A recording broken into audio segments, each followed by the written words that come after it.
Isa pong mainit na pagbati ang ipinapaabot naming lahat. Kami pong mga Kristiyanong naliwanagan sa mga salita ng Diyos.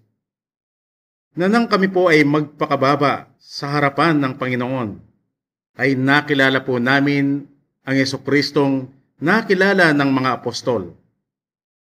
At magmula po noon, tinuruan na po niya kaming magdepende sa Kanya.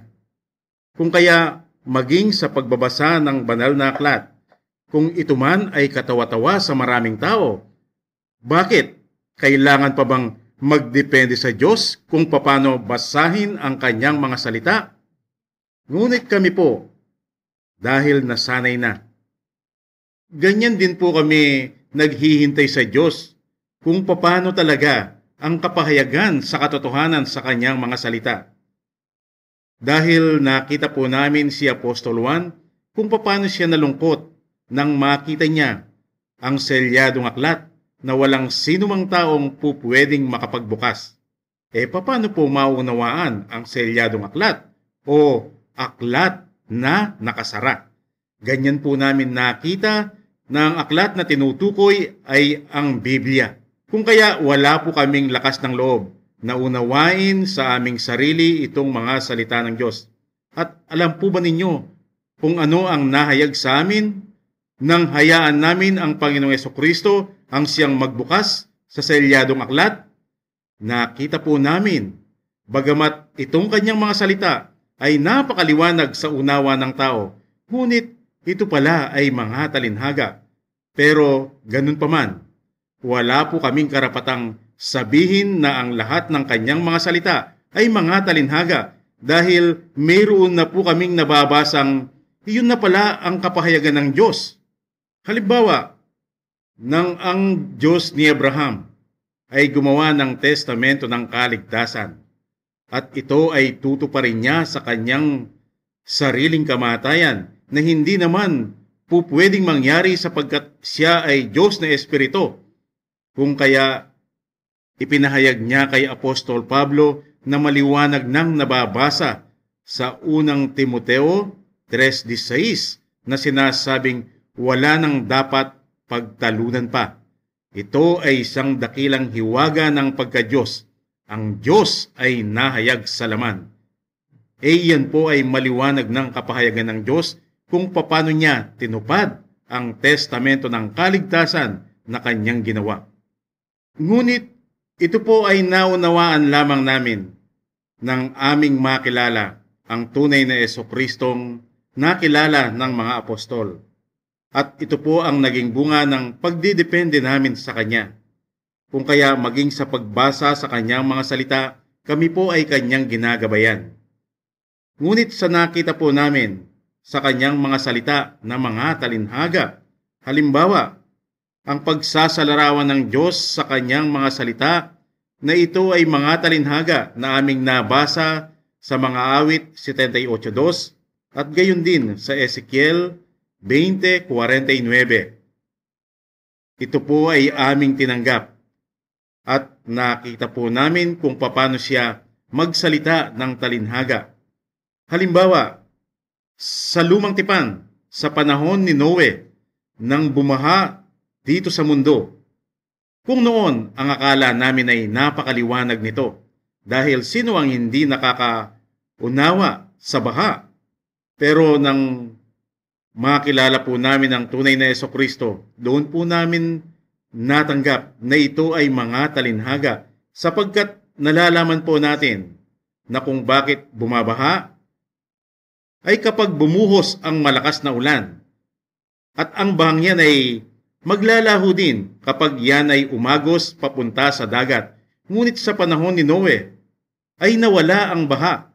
Paano pong mangyayaring aagos yun sa dagat samantalang ang buong mundo ay mistulang dagat?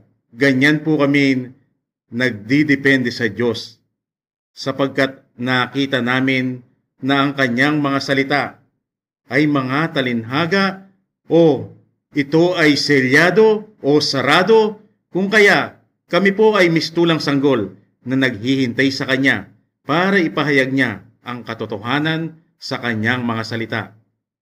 na ngayon ay tinatawag po natin itong Bible reading o kung paano basahin ang mga salita ng Diyos.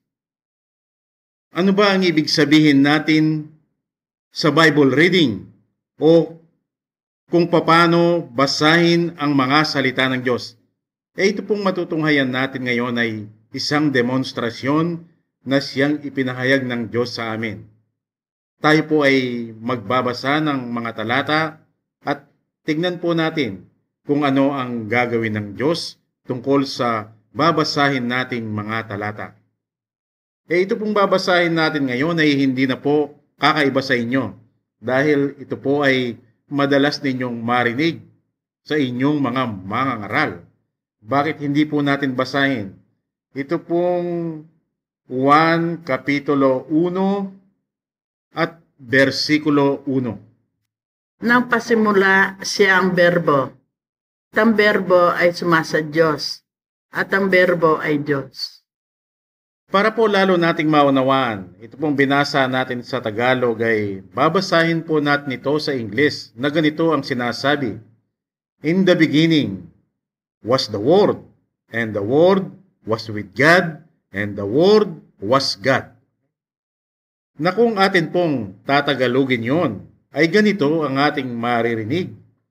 Nang pasimula, siya ang salita, at ang salita ay sumasa Diyos, at ang salita ay Diyos.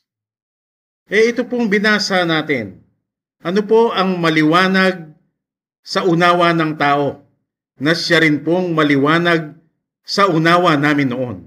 Gusto niyo po bang ulitin natin itong talata? Narito, nang pasimula, siya ang salita, at ang salita ay sumasa Diyos o kasama ang Diyos, at ang salita ay Diyos. Kaya ito pong narinig natin ay maliwanag na sa unawa ng mga tao ngayon kung paano po ito maliwanag sa unawa namin noon, na ang salita ay kasama ang Diyos. At kung atin namang babasahin itong 1:14 na mayroong kaugnayan tungkol sa salita, narito, basahin po natin at pakinggan ninyong mabuti. Narito po ang 1:14. At nagkatawang tao ang berbo, at tumataas sa gitna natin, at nakita namin ang kanyang kalwalhatian gaya ng buktong na ama, na puspos ng biyaya sa katotohanan. At sapagkat ito pong binasa nating 1:14 ay mayroong malaking kaugnayan tungkol sa salita na kasama ang Diyos, ay akin pong babasahin ito sa Ingles na ganito naman ang ating mababasa. And the Word was made flesh and dwelt among us, and we beheld His glory, the glory as of the only begotten of the Father, full of grace and truth. Na kung atin naman pong tatagalugin itong unang talata ay ganito pala ang ibig sabihin. At ang salita ay nahayag sa laman at nanahan kasama natin. Sino ba ang maliwanag na tinutukoy dito na salitang nagkatawang tao at nanahan kasama natin? Maliwanag, ito ay si Jesucristo. Kung kaya ang naririnig po natin sa mga tao ngayon na sa pasimula pa ay kasama na ng Diyos si Jesucristo, sapagkat napakaliwanag. 1:11 ang salita ay kasama ang Diyos na ang tinutukoy ay si Jesucristo. Kung kaya sa lahat ng pagkakilala tungkol kay Jesucristo ay sinasabing hindi po pwedeng si Jesucristo ang siyang Ama. Sa makatwid, ang lahat ng doktrina sa pagkakilala kay Jesucristo ay maliwanag na sinasabing kailanman si Jesucristo ay hindi po pwedeng siya ang Ama. Katulad na lamang ng pangangaral ni Arius na sinasabing si Jesucristo ay tao lamang at hindi Diyos.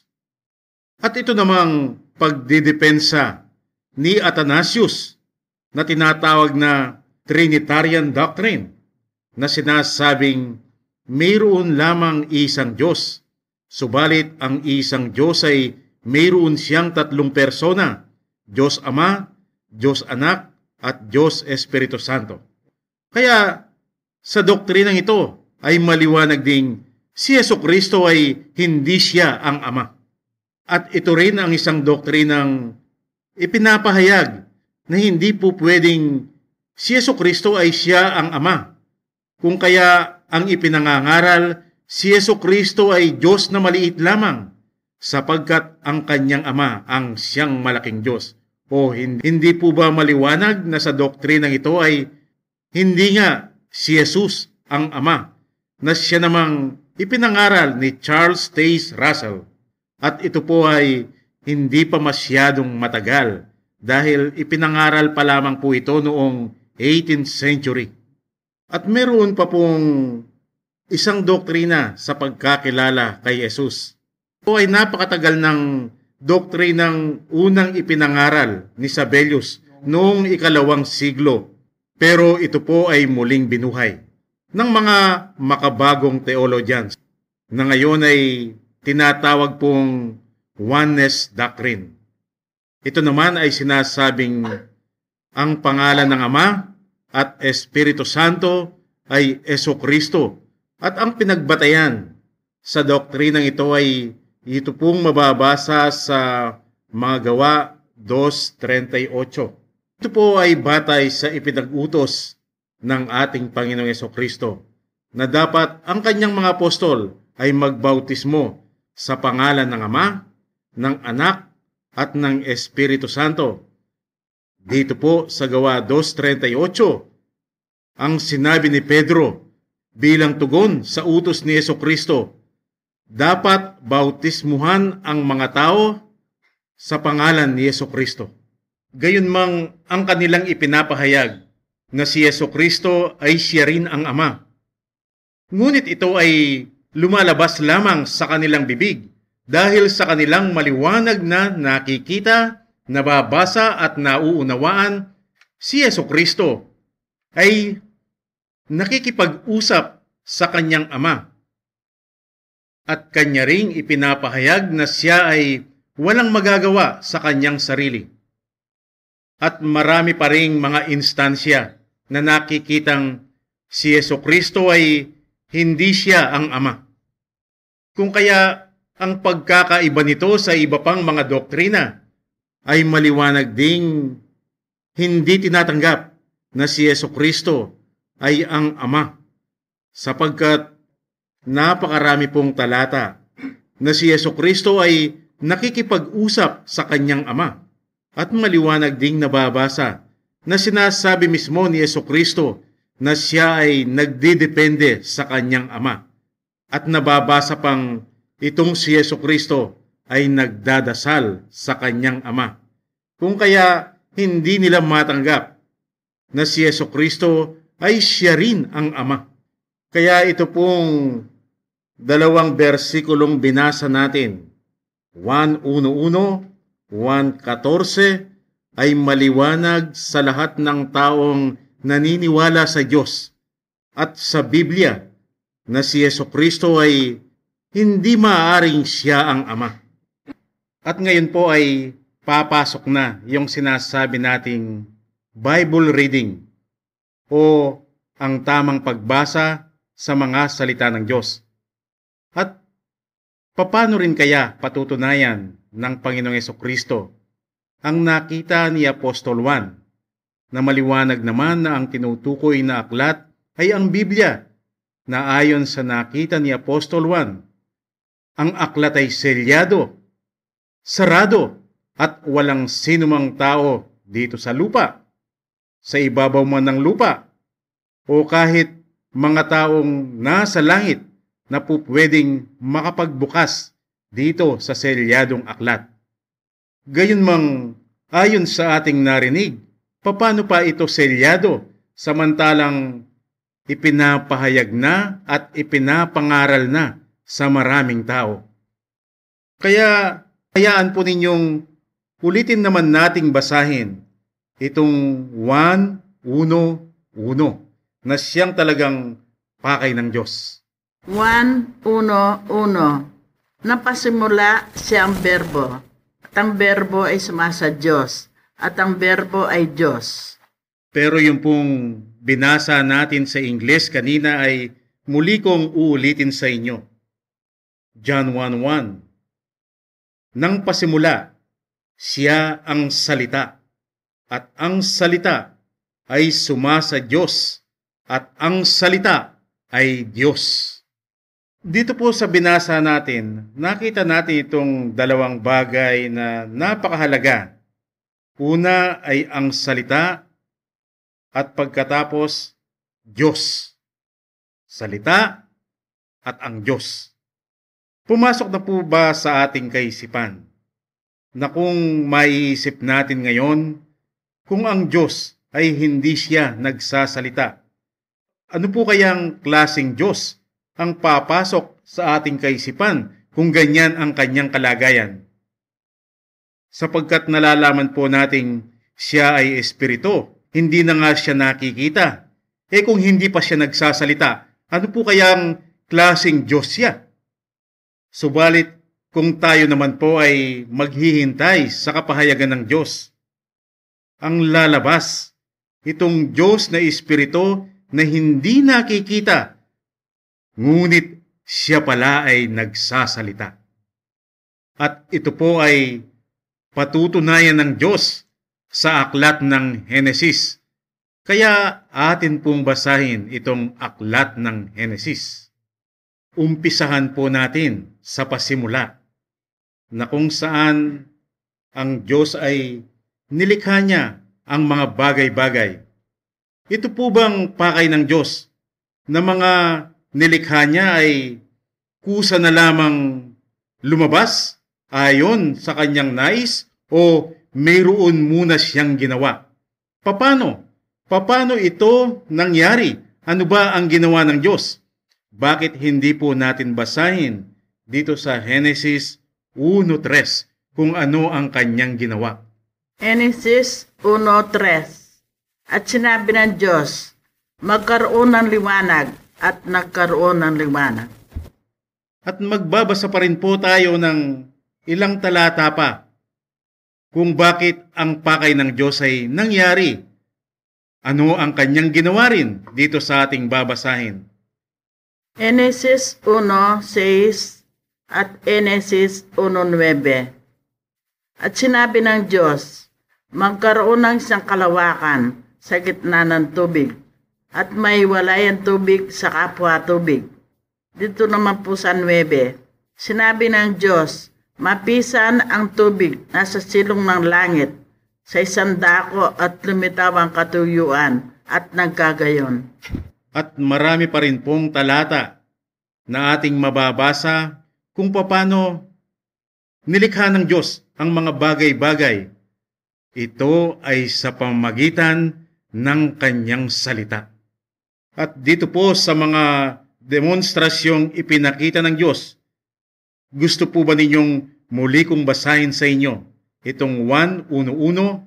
Ganito ang ating nabasa kanina kung ito ay itatranslate natin sa Tagalog. Nang pasimula, siya ang salita, at ang salita ay sumasa Diyos, at ang salita ay Diyos. Na sa mga binasa natin kanina sa aklat ng Henesis, kung paano nilikha ng Diyos ang mga bagay-bagay sa pamamagitan ng kanyang salita. Ano po ngayon ang maliwanag na kapahayagan ng Diyos dito sa 1:1:1? Hindi po ba inilantad ng Diyos ngayon ay nabubuwag ang maliwanag na unawa ng tao? Kaya po ang maliwanag na ipinapahayag ng Diyos dito sa 1:1:1. Ang Diyos at ang salita ay hindi po dalawa, kundi ito ay ang Diyos na nagsasalita. Hindi po ba maliwanag ngayon na ang salita ng Diyos ay talinhaga na kung pilit na uunawain ng tao yung ipinahayag ng Diyos na ang Diyos at ang kanyang salita ay iisa, o ito ay ang Diyos na nagsasalita pero sa unawa ng tao sila ay dalawa. Mamili po tayo ngayon sa ipinapangaral ng mga tao dito sa 1:1 na ang salita at ang Diyos ay dalawa, o sa ipinahayag ng Diyos na ang salita ay siya rin pala ang Diyos, na ang tinutukoy dito ay ang Diyos na Espiritu na nagsasalita. Kung sa maliwanag na unawa ng tao, ito pong binasa nating 1:1 na sinasabing ang salita ay sumasa Diyos o ang salita ay kasama ang Diyos, kung kaya ang maliwanag sa unawa ng tao ay dalawa sila, ang Diyos at ang salita. Pero sa ipinahayag ng Diyos sa atin bilang patotoo na meron nga palang isang Diyos, at ang tinutukoy niya dito sa 1:1, ito ay ang Diyos na Espiritu, ngunit siya ay nagsasalita. Pero kung ang katotohanan na mayroon nga palang isang Diyos, bakit naman ganito ang ating nababasa dito? At ano ang maliwanag na unawa ng mga tao? Ito po ay patungkol ng lalangin ng Diyos ang tao. Paano nilalang ng Diyos ang tao, na ayon sa ating binasa kanina ay sa pamagitan ng kanyang salita. Pero bakit ganito naman siya nagsalita? Kung kaya ang naging maliwanag na unawa ng mga tao, ang Diyos ay hindi talaga nag-iisa. Basahin nga po natin itong Genesis 1:26. Genesis 1:26. At sinabi ng Diyos, lalangin natin ang tao sa ating larawan, ayon sa ating wangis. Narinig po natin kung paano nagsalita ang Diyos nang lalangin niya ang tao. Uulitin ko po sa inyo itong unang bahagi ng Genesis 1:26. At sinabi ng Diyos, lalangin natin ang tao sa ating larawan, ayon sa ating wangis. Kung kaya ano po ang naging maliwanag na unawa ng mga tao tungkol sa talatang ito na magpahanggang sa ngayon ay hindi po matapos-tapos yung kanilang pagtatalo. Mayroong nagsasabing ang kasama ng Diyos dito ay mga anghel.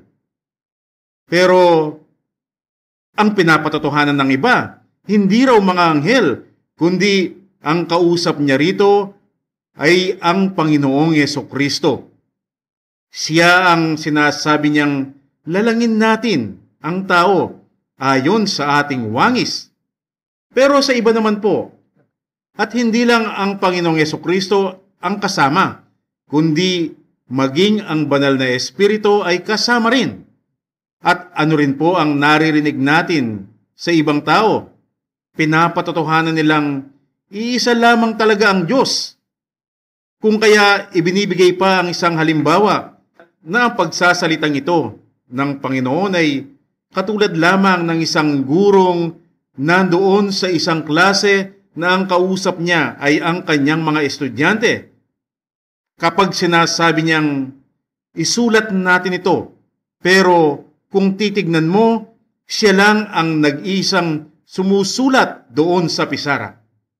Ganyan nila isinala sa larawan itong sinabi ng Diyos, bagamat sinabi niyang lalangin natin ang tao sa ating larawan, sa ating wangis, ngunit siya lang ang nag-isang naglalang.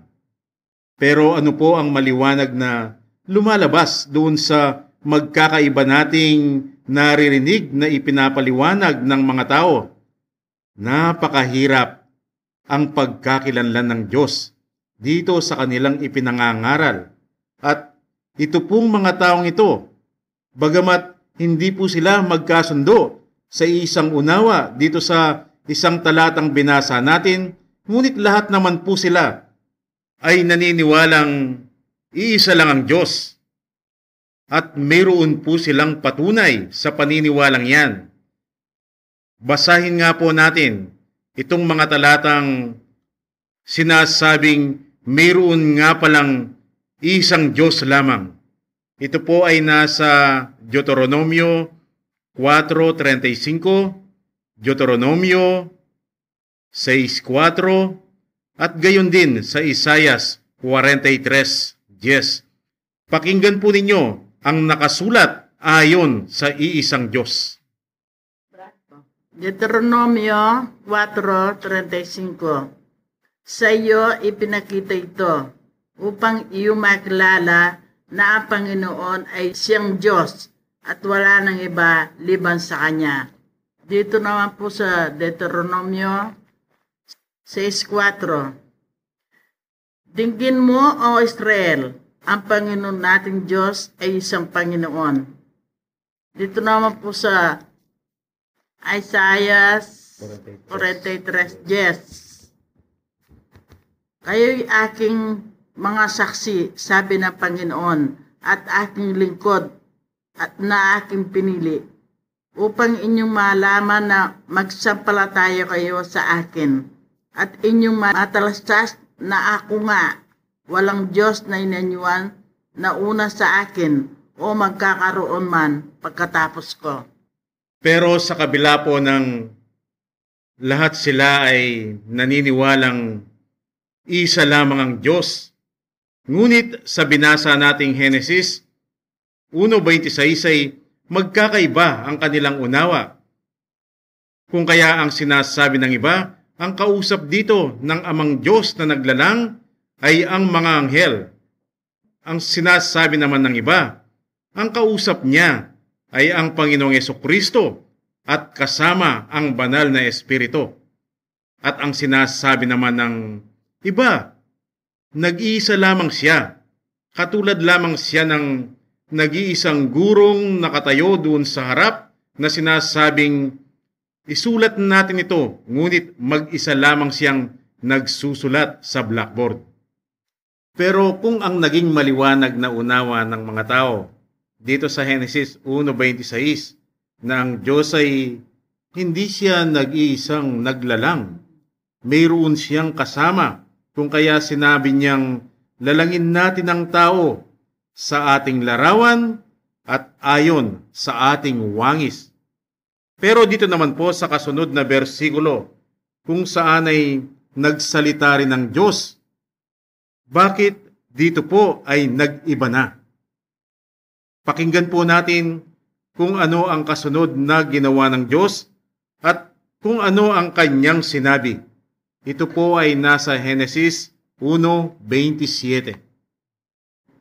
Henesis 1:27. At nilalang ng Diyos ang tao ayon sa kanyang sariling larawan. Uulitin po natin. Henesis 1:26. Ang sabi ng Diyos, lalangin natin ang tao sa ating larawan, ayon sa ating wangis.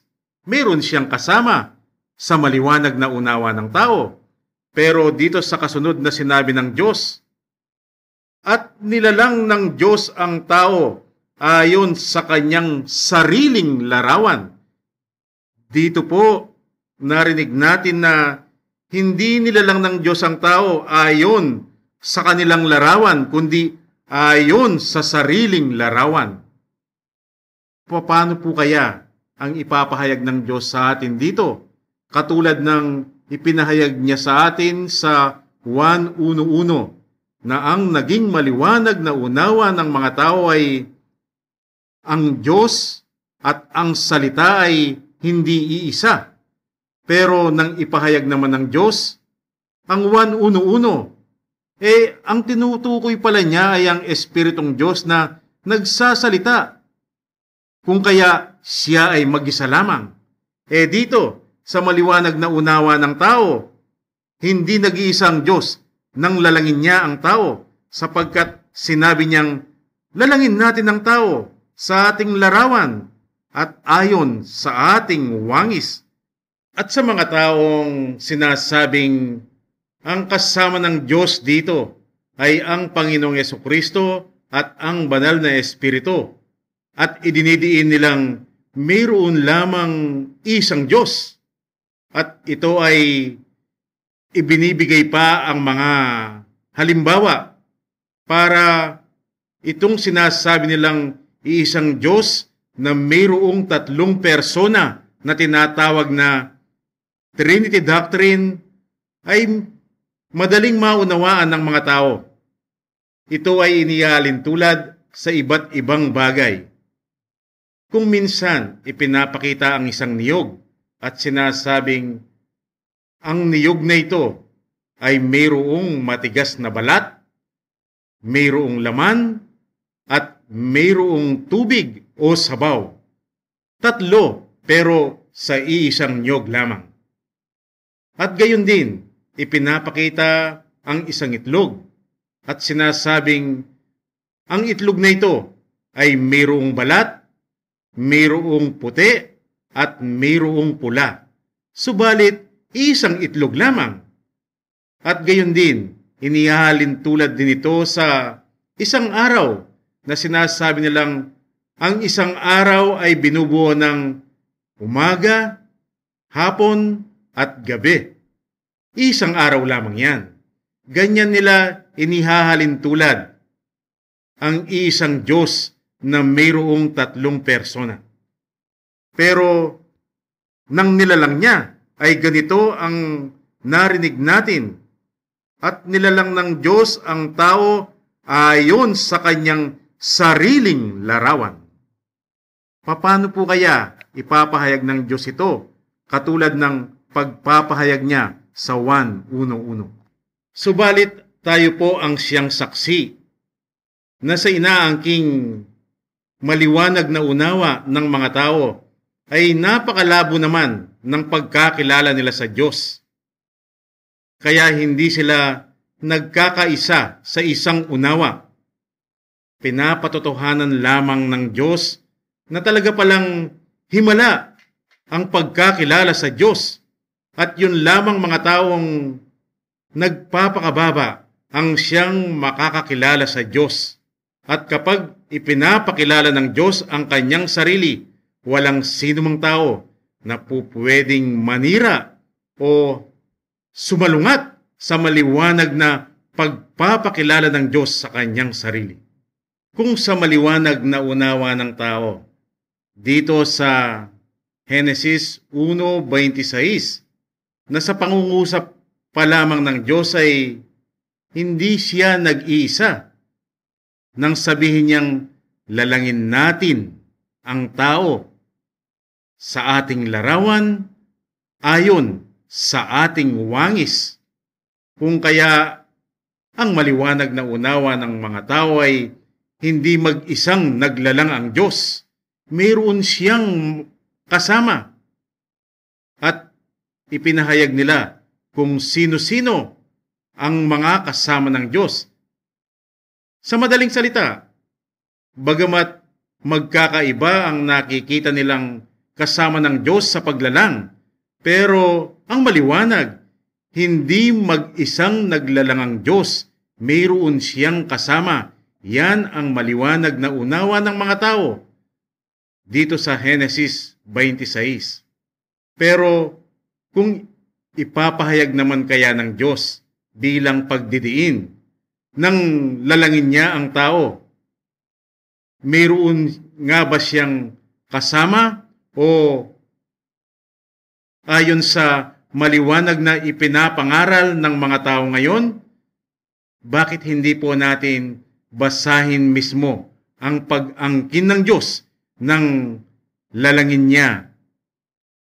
Ang pag-angkin ng Diyos nang nilalang niya ang lahat-lahat. Basahin po natin dito sa Isaias 44:24. Pakinggan po ninyong mabuti sapagkat ito ang pag-angkin ng Diyos nang lalangin niya ang lahat-lahat. Isaiah 44:24. Ganito ang sabi ng Panginoon, iyong manunubos, siyang naganyo sa iyo mula sa bahay bata. Ako ang Panginoon na gumagawa ng lahat ng bagay, nagladadlad na mag-isa sa langit at naglalatag sa lupa. Alam po ba ninyo yung binasa nating Isaiah 44:24? Kung babasahin po natin ito sa Ingles, ay mas lalo po nating mauunawaan itong inangkin ng Diyos, na siya lamang mag-isa at wala siyang kasama. Babasahin ko po sa inyo. Isaiah 44:24. Thus saith the Lord, thy Redeemer, and he that formed thee from the womb. I am the Lord that maketh all things, that stretcheth forth the heaven alone, that spreadeth abroad the earth by myself. Maliwanag po ang narinig natin sa Diyos. Inulit pa, mag-isa lamang siya at wala siyang kasama. Kanina po ang ipinahayag natin bago tayo mag-umpisa. Ito ang Bible reading kung paano basahin ang mga salita ng Diyos. Na ngayon ay paunti-unti ay nauunawaan po natin na ang lumalabas ay hindi pala po pwede ang maliwanag na unawa ng mga tao sa mga salita ng Diyos. Na nang hindi pa po kami nagpakababa sa harapan ng Diyos, ang akala namin kapag aming binuksan at binasa ang kanyang mga salita ay maliwanag na sa aming unawa. Pero ngayon pong nakilala namin ang tunay na Jesucristong nakilala ng mga apostol, nakita po namin na walang sinumang tao na po pwedeng basahin na lamang ang mga salita ng Diyos at unawain ito sa kanyang sarili. Bakit pa po ibinigay ng Diyos ang kanyang mga salita, gayong hindi naman pala po pwede ang unawa ng tao? Uulitin ko po sa inyo, bakit pa ipinagkaloob ng Diyos ang kanyang salita, gayong hindi naman pala po pwede ang maliwanag na unawa ng tao dito? Ito po pala ay ginawa ng Diyos upang ipaalala sa ating lahat ang ginawa ni Lucifer nang magmataas siya sa harapan ng Diyos. Siya ay naging Satanas. At yan nga po ang naging bunga ng pagmamataas ni Lucifer. Ano po ang kaugnayan nito? Kapag binubuksan natin at binabasa ang mga salita ng Diyos, nasa akala po natin, kapag itong kanyang mga salita ay binabasa natin at ating inuunawa, sa mata ng Panginoon ay hindi pala tayo nagdidepende sa Kanya. Sa makatwid, tayo ay nagmamataas sa Kanya. Ano po ang naging resulta? Ito pong magkakaibang unawa ng mga tao sa mga salita ng Diyos. Gayunmang sila ay masaya at kontento sa kanilang paniniwala, pero hindi naman may kakaila na marami pa ring mga katanungang hindi nasasagot at marami pa ring mga pagdududang hindi mabigyan ng maliwanag na kasagutan.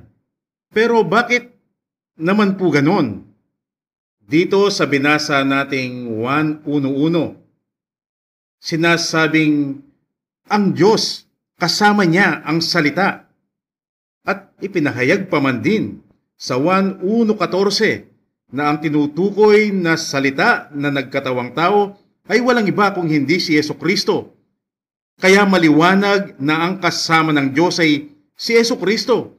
Pero nang kanyang ipahayag, ito ay ang isang Diyos na Espiritu na nagsalita at ibinigay ang demonstrasyon kung paano niya nilalang ang lahat-lahat sa pamamagitan ng kanyang salita. At bakit din po ganon? Napakaliwanag sa Genesis 1:26 na ang Diyos ay hindi siya nag-iisa nang lalangin niya ang tao. Pero bakit nang ipagdiinan niya ang kanyang kapahayagan? Sa binasa nating Isaias 44:24 ay idiniin ng Diyos na siya ay nag-iisa lamang. Paano po kaya ipapahayag ng Diyos at patotohanan yung sinabi niyang siya ay nag-iisa lamang? Marahil po ngayon ay unti-unti nating nauunawaan itong sinasabi nating Bible reading, kung paano basahin ang mga salita ng Diyos. Na dapat pala ay huwag nating unawain ang kanyang mga salita. At tayo ay maghihintay sa kanya. Halimbawa, yung pong katanungan natin kanina, kung paano patotohanan ng Diyos na siya ay nag-iisa lamang nang lalangin niya ang lahat-lahat, lalong-lalo na nang lalangin niya ang tao. Tayo po ngayon ay maghihintay. Ito pala ang sinasabi ng Diyos na Bible reading o kung paano basahin ang kanyang mga salita. Muli po nating pansinin itong isinulat ni Apostol Juan sa Juan 1:14. Ang sinabi niya, at nagkatawang tao ang salita. Tandaan po natin yan. Uulitin ko, ang sabi ni Juan, at nagkatawang tao ang salita. Kapapahayag pa lamang ng Diyos na hindi maaari ang Espiritong Diyos na hindi nagsasalita. Kung kaya nilalang niya ang lahat-lahat sa pamamagitan ng kanyang mga salita. Sa makatwid, ito palang Espiritong Diyos ay nagsasalita. Pero dahil ginamit ng tao ang kanyang sariling unawa, ay nakita niyang ang Diyos na kasama ang salita ay ginawang dalawa. At ang patotoo ng Diyos na siya ay nag-iisa lamang, ay muli po nating basahin sa inyo itong Genesis 1:27. Genesis 1:27. At nilalang ng Diyos ang tao ayon sa kanyang sariling larawan. Kung babasahin naman po natin yon sa Ingles ay ganito ang ating makikita. So God created man in His own image. Maliwanag dito na siya nga ay nag-iisa lamang. Bakit naman dito sa Genesis 1:26 ay ganito ang kanyang sinabi? Genesis 1:26. At sinabi ng Diyos, lalangin natin ang tao sa ating larawan, ayon sa ating wangis. Kung yun naman po ay babasahin natin sa Ingles ay ganito ang ating makikita. And God said, let us make man in our image after our own likeness. Pagkatapos pong ipahayag ng Diyos na hindi talaga po pwede ang Espiritong Diyos na hindi nagsasalita. Sa makatwid, sa 1:1, ang Diyos ay nag-iisa lamang na ngayon ay tumutugma naman dito sa Genesis 1:27 dahil ang sinabi niya, nilalang ng Diyos ang tao ayon sa kanyang sariling larawan. Bakit naman dito sa Genesis 1:26 maliwanag na hindi siya nag-iisa sapagkat ganito ang kanyang sinabi, lalangin natin ang tao sa ating larawan ayon sa ating wangis.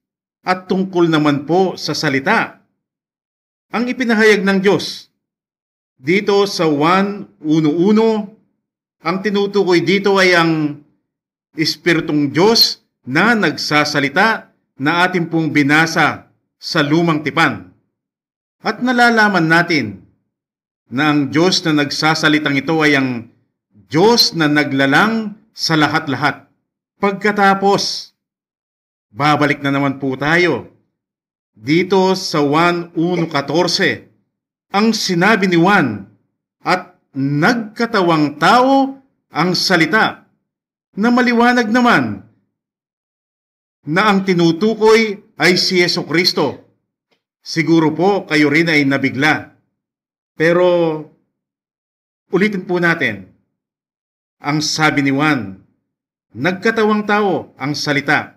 Maliwanag, ito ay si Jesucristo. At ang ipinahayag ng Diyos sa Juan 1:1, ito pala ang Espiritong Diyos na naglalang sa lahat-lahat.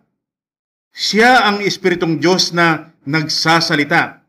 At ang sinabi ni Juan, nagkatawang tao ang salita. Pero ang nakita ay si Jesucristo. Mag-isip po tayo, bakit naman ganun ang Diyos? Magkakasalungat ang kanyang mga salita. Dito pa lamang, dito sa magkasunod na bersikulo, magkasalungatan na. Ang sabi niya sa Genesis 1:26, lalangin natin ang tao sa ating sariling larawan ayon sa ating sariling wangis. Pagkatapos, dito sa kasunod na bersikulo, at nilalang ng Diyos ang tao sa kanyang sariling larawan. Doon sa una, hindi siya mag-isa, pero dito sa kasunod na bersikulo ay mag-isa na lamang siya. At ano po ang naging resulta nito? Ang magkakaibang kuro-kuro at naging paniniwala ng mga tao na ang Diyos ay hindi siya nag-iisa. Kung kaya ang ipinapangaral ng iba, meron siyang kasama. Ang Diyos ay kasama niya ang mga anghel. Na ang sabi naman ng iba, ang kasama ng Diyos ay si Jesucristo at kasama nila ang banal na Espiritu. Pero ang narinig nating ipinapangaral ng iba, isa lamang yan, tulad lamang sa isang guro na nasa harapan ng klase na sinasabi niyang, isulat natin ito, pero mag-isa lamang siyang susulat sa blackboard. Ngunit maliwanag po ang nakikita natin dito. Ginugulo ng Diyos ang isipan ng mga tao. Bakit po ganun? Hindi po ba ang Diyos ay pag-ibig? Bakit dito ay ginugulo niya ang kaisipan ng mga tao? Ano ba talaga ang pakay ng Diyos? Dahil dito pa lamang po sa dalawang bersikulong binasa natin, Genesis 1:26 at 27, dito pa lamang po ay hindi na nagkakasundo ang mga tao. Pero kung ipapahayag naman kaya ng Diyos ang kanyang pakay kung bakit ginagawa niya ang mga ito, mayroon po kayang tatanggap at maniniwala sa kanya. Narito po ang ipinahayag ng Diyos sa amin at ito ay aming tinanggap at pinaniwalaan. Pakinggan po ninyong mabuti, babasahin sa atin ng ating kapatid itong Marcos 4:11 hanggang 12. Tandaan po natin, ito ang pakay ng Diyos kung bakit ganyan nga ang kanyang ginawa. Ginugulo ang kaisipan ng mga tao. Marcos 4:11 hanggang 12. At sinabi niya sa kanila, sa inyo ay pinagkaloob ang makaalam ng hiwaga ng Diyos. Tatapat sa kanilang nasa labas, ang lahat ng mga bagay ay ginagawa sa pamamagitan ng mga talinghaga. Upang kung magsitingin sila, makakakita at huwag mamalas. At kung makarinig sila ay makakarinig at huwag makaunawa. Baka sakaling sila ay mga balikloob at patawarin sila. Sino po kaya ang makakatanggap dito sa pakay ng Diyos? Na sadya nga palang nagsalita siya ng talinhaga para subukin ang mga tao. At ang mga taong makakakitang magtataka sa kanilang sarili kung bakit hindi nila nauunawaan ang mga salita ng Diyos. Ito pala ang magbibigay daan upang sila ay magbalik loob sa Panginoon. Napakaganda pala ng pakay ng Diyos kung bakit ginugulo niya ang kaisipan ng mga tao. Ilan po kaya ang tao sa sandaling ito na sa kanilang kaisipan ay nakikitang Bakit hindi nila nauunawaan ang mga salita ng Diyos? Subalit, sa kanila namang puso ay hinahangad nila na ito ay may pahayag ng Panginoon sa kanila.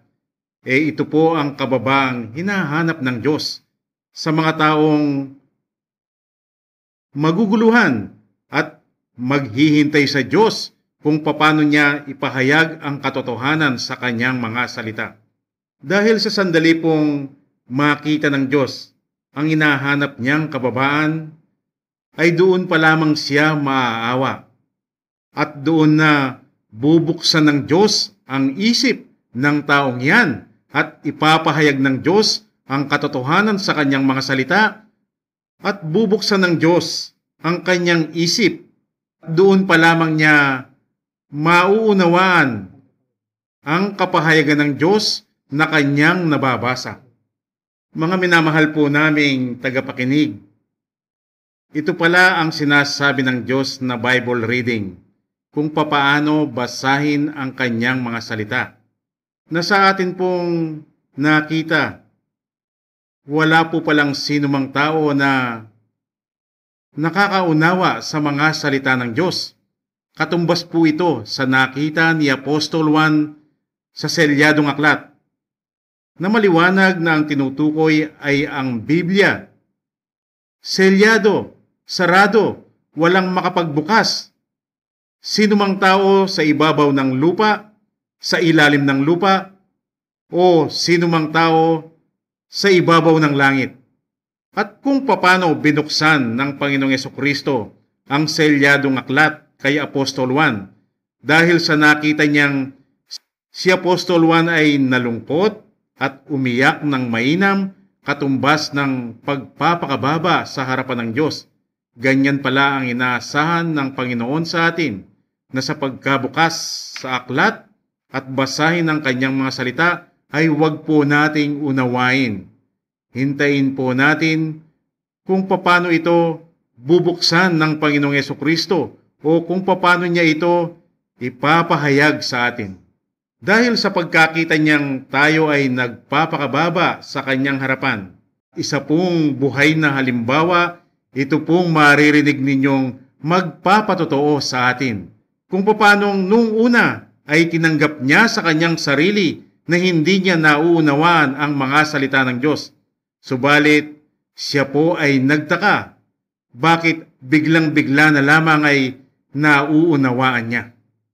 Mga kapatid na sumusubaybay sa programang ito, ako po si Reynante Quintal, tubong Ilocosur at nakapag-asawa sa San Miguel, Tarlac City, at dating officer in charge sa University of Asunción noong taon 1998.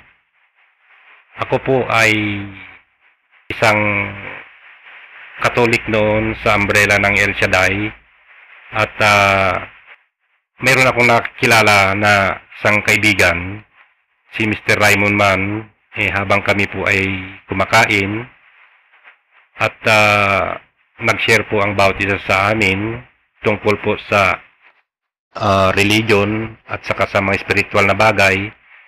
At nung tanungin niya sa akin kung sino yung nakikilala ko na Diyos, at sinabi ko sa kanya na si Jesus Christ, pero yun po bunga ng isip at kaisipan ng isang tao.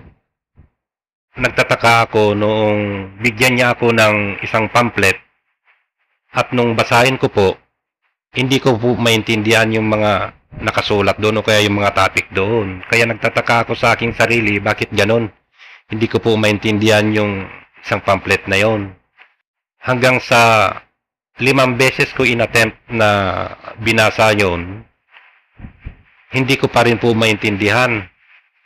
Hanggang sa nung matulog ako doon sa aking office, dahil nag-isa po ako doon, nagugulan ako sa aking isip kung sino talaga yung tunay na Diyos na yan.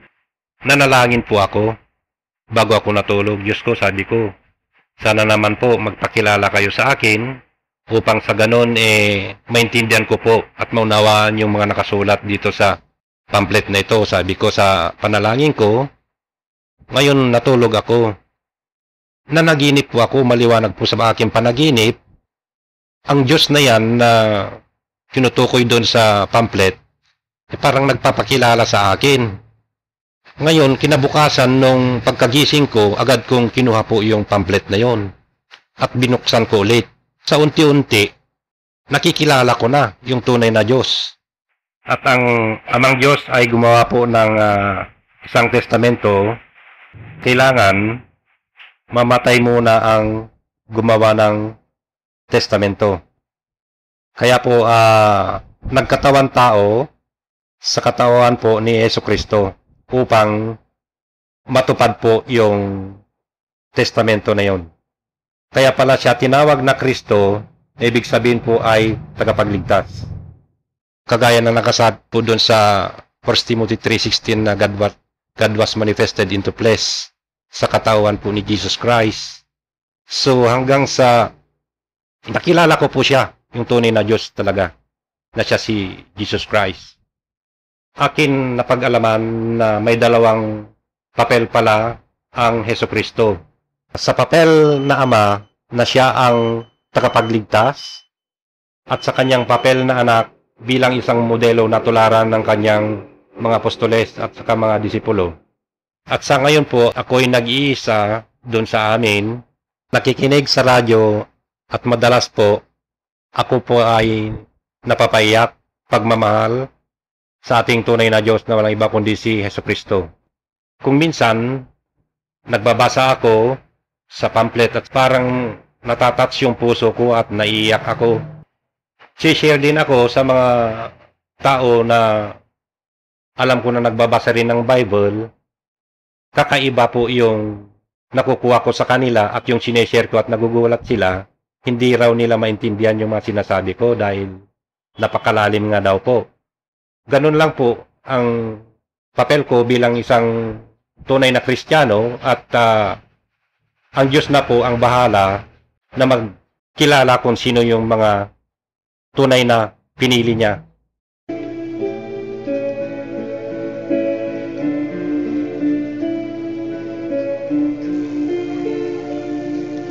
Di na ko papayan na mawawala pa sa katotohanan na aking nalaman. Ngayong ako'y malaya na sa pagkakabilanggo sa maling katuruan, kay payapan ng buhay. Ngayong kilala ko na ang tunay na Jesus, na siya